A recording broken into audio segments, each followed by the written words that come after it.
In this section, we're going to see about Power Query. What is Power Query?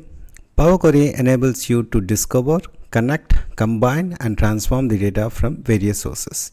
You can have your data from different sources, meaning like one table data can come from database and other table data can come from the Excel.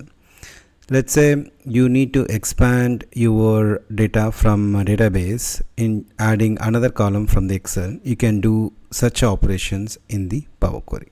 There are a lot of use cases. Let's try to explore what Power Query can do for you.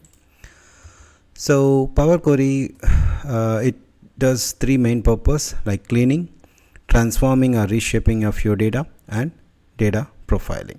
These are the three purposes it's try to solve using the Power Query.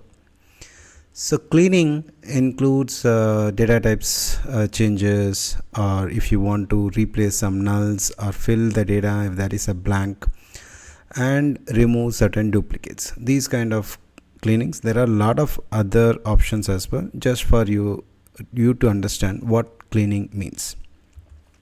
And transforming or reshaping data, you can identify headers. If it is Excel source, you need to have a header. Sometimes you don't have a header, you need to provide.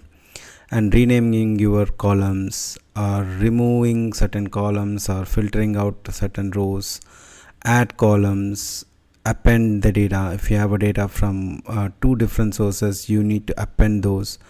As I said before, in the Power Query, you have a data from your database and you have data from Excel. You want to add additional column in the database table from the Excel table, then you can use the merge.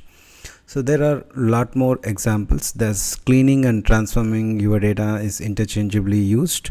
Mostly Power Query meant for transforming your data. That includes cleaning as well. And the third purpose, as we see before, used to detect some anomalies or gives you the statistics, that is data profiling, that is column distribution, column quality, and column profile.